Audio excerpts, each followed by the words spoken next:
Hello friends, welcome to my channel everything is important. मैं हूं जन्नत बानो और आपके लिए लेकर आई हूं हेल्थ से रिलेटेड एक वीडियो जिसमें मैं बताने वाली हूं आज यूरिक एसिड के बारे में। तो यूरिक एसिड ऐसी समस्या है जो इंडिया में बहुत ज़्यादा बढ़ती जा रही है। लोग बहुत ज़्यादा इससे परेशान हो जाते हैं। इसके लक्षण क्या है वो मैं आपको बताती हूँ, जिससे आप पहचान सकें कि कहीं आपको भी यूरिक एसिड तो नहीं।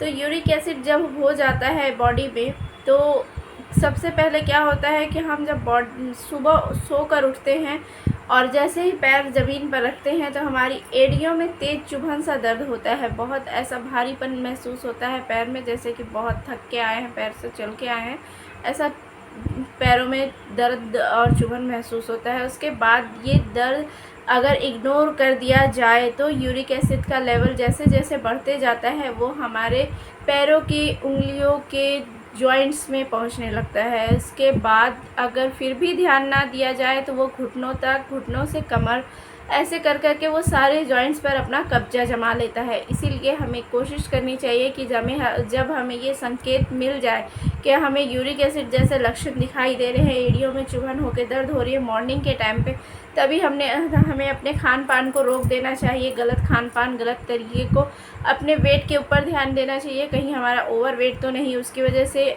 यूरिक एसिड हाई हो रहा है। क्योंकि ऐसे तो यूरिक एसिड सभी लोगों में पाया जाता है, लेकिन उसका एक लेवल होता है। अगर ये उस लेवल को पार कर देता है तो ये हमारे बॉडी में बहुत ज़्यादा प्रॉब्लम कर देता है। जब प्यूरिन युक्त खाना हम खाने लगते हैं और बहुत ज़्यादा बॉडी उसको डाइजेस्ट करने में असक्षम हो जाती है, जब उसको पचा नहीं पाती है, लीवर उसको डाइजेस्ट नहीं कर पाता है प्यूरिन को, तब हमारा ये जो बॉडी में प्यूरिन एक्स्ट्रा बच जाता है वो बॉडी में से यूरिन के साथ बाहर ना निकलकर जगह जगह जॉइंट्स को जाम करने लगता है, जॉइंट्स के पास अपनी जगह जमाने लगता है।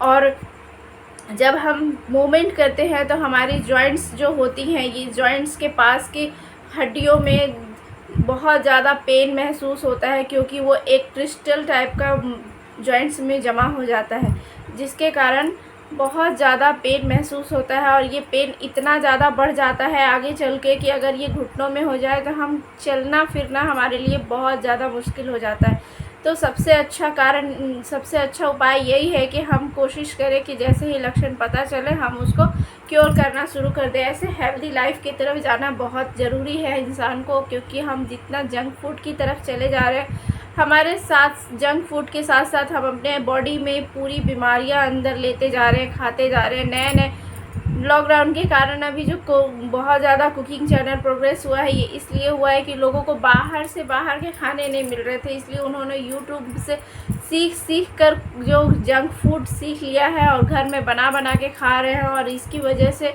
यूरिक एसिड बहुत हाई लेवल तक बढ़ता चला जा रहा है सभी लोगों में। तो कोशिश करें कि यूरिक एसिड को कंट्रोल करने के लिए मेरे वीडियो को पूरा देखें, और पसंद आए तो लाइक करना और सब्सक्राइब करना मत भूलिएगा अगर आप मेरे चैनल पे नए हैं तो।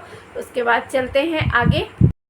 तो जैसे ही आपको पता चले कि आपको यूरिक एसिड के लक्षण दिखाई दे रहे हैं तो आप अपने डॉक्टर से ज़रूर मिले। आसपास में जो डॉक्टर है आप उससे भी जाके कंसल्ट कर सकते हैं। आप छोटा सा टेस्ट करना होता है, वो कराकर ब्लड टेस्ट में पता कर सकते हैं कि आपको यूरिक एसिड का लेवल कितना हो गया है। तो ब्लड सैंपल से ये पता चल जाता है कि यूरिक एसिड हमारे बॉडी में कितना बढ़ गया है।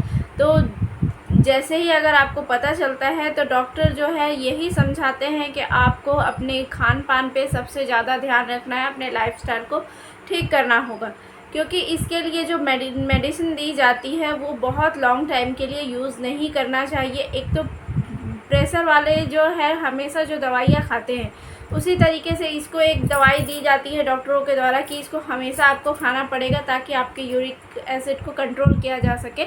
लेकिन अगर आप इसको घरेलू उपचार से ठीक करते हैं तो ये आपके बॉडी के लिए ज़्यादा फ़ायदेमंद है, आपके किडनी के लिए ज़्यादा फ़ायदेमंद है। इसीलिए आपको यूरिक एसिड का इलाज मेडिकल के द्वारा ज़्यादा ना करके घरेलू उपचार करना ज़्यादा ज़रूरी है, जिसमें आपको मैं बताने वाली हूँ कि कैसे कैसे आप यूरिक एसिड को घर से ही कंट्रोल कर सकते हैं। तो सबसे पहले आपको मॉर्निंग में खाली पेट एकदम बासी मुंह में जब आप ब्रश नहीं किए होते हैं उस समय में आपको पानी पीना होता है, सादा पानी, नॉट फ्रिज का पानी, नॉट गर्म पानी।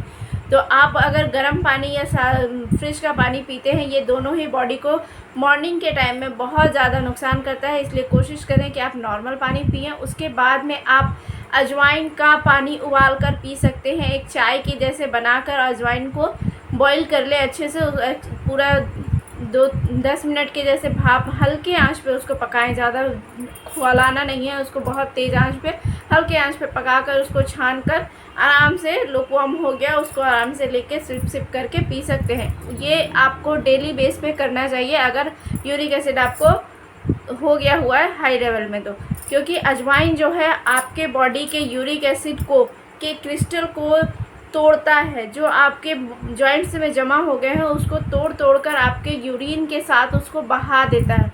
वैसे ही आप क्या कर सकते हैं कि अगर आप अजवाइन नहीं किसी दिन ले रहे हैं तो आप लेमन वाटर ले सकते हैं, 1 ग्लास लुकवार्म, पहले नॉर्मल पानी पीजिए, उसके बाद लुकवार्म पानी में आप लेमन स्क्वीज़ करिए, उसके बाद में आराम से उसको कंज्यूम कर सकते हैं। तो ये भी लेमन जो है विटामिन सी से भरपूर होता है, तो ये भी आपके बॉडी के यूरिक एसिड को क्रिस्टल को तोड़ता है। उसके बाद में आप क्या कर सकते हैं कि ज़्यादा से ज़्यादा विटामिन सी वाले फूड्स को कंज्यूम करें, जैसे कि संतरा, मौसम्बी वगैरह हो जाते हैं। ग्रीन एप्पल अगर आपको अवेलेबल मिलता है तो आप ज़रूर खाएँ, 1 ग्रीन एप्पल डेली ज़रूरी है खाना, ताकि आप अपने यूरिक एसिड को बहुत हद तक ख़त्म कर सकते हैं। उसके बाद में आप जा सकते हैं अलसी के तरफ, तीसी जो बोला जाता है गांव वगैरह में और शहर में आजकल अलसी के नाम से ऑनलाइन भी बहुत अच्छे से अवेलेबल है, मैं उसका लिंक डिस्क्रिप्शन बॉक्स में दे दूँगी, तो आप वहां से भी परचेस कर सकते हैं। तो अलसी जो है ये भी बहुत फ़ायदेमंद है, लेकिन इसको कच्चा नहीं खाना चाहिए। आप इसको रोस्ट करके एक डब्बे में रख सकते हैं या फिर आप इसको पाउडर भी बना सकते हैं, तो उसको 1 चम्मच डेली आप खाना खाने के बाद ले सकते हैं। कोशिश करें कि कोई भी आयुर्वेदिक चीज़ों को खाने के लिए जब काम आती है तो वो रात में ज़रूरी है खाना, ताकि वो आपके बॉडी को जब सो जाते हैं 1.5 घंटे बाद वो चीज़ें दवाई के जैसे काम करने लगती हैं। तो इसलिए कोशिश करें कि अलसी अगर रात में भी ज़रूरी है पिए। उसके बाद में आप एक और चीज़ कर सकते हैं, आप ले सकते हैं ग्रीन टी। ग्रीन टी भी बहुत ज़्यादा फ़ायदेमंद होता है यूरिक एसिड के लिए, तो वो भी आप ले सकते हैं। लेकिन यूरिक एसिड में या कोई भी प्रॉब्लम में ग्रीन टी कभी भी रात में नहीं लेना चाहिए, क्योंकि ये हमारी बॉडी को डिहाइड्रेट कर देता है। और डिहाइड्रेट से याद आया कि अपने पूरी लाइफ में आपको होल डे सबसे ज़्यादा पानी पीने की ज़रूरत होती है। आप कितना पानी पीते हैं ये भी डिपेंड करता है आपके कॉन्स्टिपेशन को ठीक करने के लिए, क्योंकि कॉन्स्टिपेशन भी यूरिक एसिड का बहुत बड़ा कारण होता है। अगर आपको लगातार कॉन्स्टिपेशन की समस्या है तो ये आपको यूरिक एसिड को भी बढ़ा देता है। इसीलिए कोशिश करें कि आप अपने कॉन्स्टिपेशन को भी क्योर करें। इसके लिए आप क्या कर सकते हैं कि आप अपने खाने पीने में फ़ाइबर की मात्रा बढ़ा सकते हैं, जितना हो सके फ़ाइबर युक्त खाना खाएं, ताकि आपको डाइजेशन में कोई प्रॉब्लम ना हो। खा सकते हैं दही और पनीर, प्यूरिन वाली चीज़ें हो जाती हैं, ये चीज़ें आप ना खाएं। मैं अगले वीडियो में बताऊंगी आपको क्या नहीं खाना चाहिए। आज के लिए thank you for watching my video. आपको मेरी वीडियो कैसी लगी ज़रूर बताइएगा कमेंट बॉक्स में, और सब्सक्राइब नहीं किए हैं तो प्लीज़ सब्सक्राइब कर दीजिएगा ताकि आपको मेरी नोटिफिकेशन मिलती रहे। Okay, bye bye.